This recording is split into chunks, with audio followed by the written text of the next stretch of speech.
মানে একটা মানে কি বলে প্রক্রিয়া আছে, তাহলে সেই প্রক্রিয়া অনুযায়ী তো তারা করবে। তাছাড়াও কি আমরা বিচারের দাবিতে রাস্তায় নামতে পারি না? যে কারোই তো এটা অধিকার নাকি বিচারের দাবিতে রাস্তায় নামা? তাহলে ওনাদের সমস্যাটা কি হয়েছিল? আমরা কি গিয়ে সচিবালয়ের সচিবদের গিয়ে ঘেরাও করতাম না নিশ্চয়ই? তাহলে তাদের এরূপ ভূমিকা কি, কিসের কারণে? এটা না আমরা জবাব চাই একদম সুনির্দিষ্ট।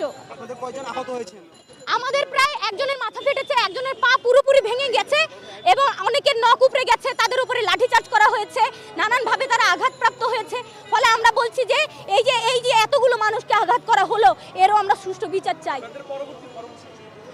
আমরা হয়তো আমাদের অতি শীঘ্রই হয়তো আলোচনা করে আমাদের কর্মসূচি ঘোষণা করা হবে। আমরা রাজু ভাস্কর্যে হয়তো অবস্থান কর্মসূচি করতে পারি, কারণ একটা কর্মসূচি ছিল আপনাদের, এখন তো আসলে নতুন পরিস্থিতি তৈরি হলো। আমরা তো আর এক্সপেক্ট করিনি যে এই ধরনের কাজ আসলে পুলিশ করতে পারে। ফলে আমরা আলোচনার সাপেক্ষে আপনাদের দ্রুত সময়ের মধ্যে জানিয়ে দিব আমাদের কর্মসূচি। একটা গণতান্ত্রিক রাষ্ট্রে কেন কেউ সভা সমাবেশ করতে পারবে না, এটা কি বললেই আমাদের শুনতে হবে এমন ব্যাপার? এরপরে যদি তারপরে কোনো তারা মানে সত্যিকার অর্থে কোনো ভূমিকা পালন করতো তাইলে একটা ব্যাপার ছিল, কিন্তু তারা তো কোনো ভূমিকা পালন করে নাই। আমি তো বললাম যে এতগুলো সময় ধরে তারা অপেক্ষা করেছে, কালকে সারা দিন সময় পেয়েছে, রাত সময় পেয়েছে এবং আজকের প্রথম ঘন্টা পর্যন্ত কিন্তু তারা সময় পেয়েছে। তাহলে তাদের সমস্যাটা কি? আসলে আমি মনে করি যে এখনো দেশে গণতান্ত্রিক যে সমাজ ব্যবস্থা এবং গণতান্ত্রিক যে শাসন ব্যবস্থা সেগুলো আমাদের জন্য নয়। আমাদেরকে নানানভাবে দমন পীড়ন সব দিক থেকে আমাদের বঞ্চিত করা হয়েছে। সুযোগ সুবিধা থেকে ধরেন যে আমার যে নৃতাত্ত্বিক একটা পরিচয়, আমি বাংলাদেশি কিন্তু আমার নৃতাত্ত্বিক পরিচয় আছে আমাদের, সেখান থেকেও হচ্ছে আমাদের অস্তিত্ব মুছে ফেলতে চাই। তো আমি মনে করি যে এরকম একটা গণতান্ত্রিক দেশে মোটেও কাম্য নয় আমাদের উপর এভাবে লাঠি চার্জ করা। আমরা আমাদের অধিকার এবং আমাদের অস্তিত্ব নিয়ে বেঁচে থাকা লড়াইয়ে আমরা সেই বিক্ষোভ মিছিলটা করেছিলাম শান্তিপূর্ণ। তো সেখানে তাদের যে সাউন্ড গ্রেনেড এবং লাঠি চার্জ আমরা মোটেও কাম্য মনে করি না। আচ্ছা, প্রশাসনের যদি এতই ভূমিকা থাকে, কালকে পুলিশের সামনে আমাদের বোন আমাদের ভাইদের উপরে এভাবে লাঠি চার্জ করা হয়েছে, তারা কি করছে তাহলে?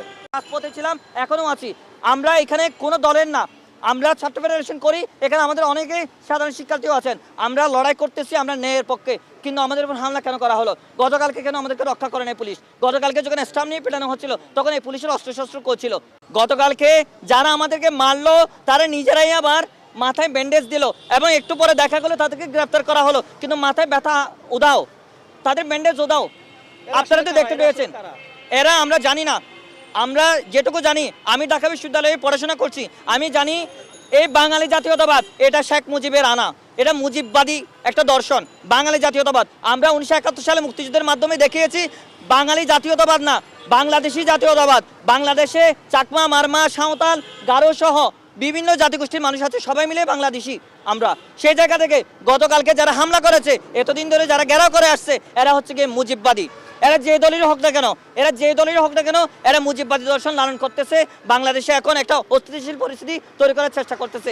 আর একই সাথে পুলিশ যারা হামলা করে যাচ্ছে এবং যারা পুলিশ ওদেরকে সাহায্য করে যাচ্ছে, আমাদেরকে হামলা করাচ্ছে, আমাদের উপর হামলা করাচ্ছে, তারাও এই আওয়ামী লীগেরই দালাল।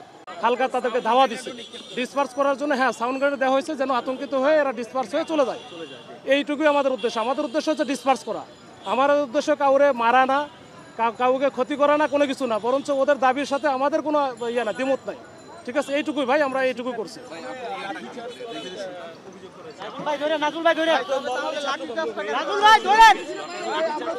না না, লাঠি চার্জের কোনো বিষয় নেই।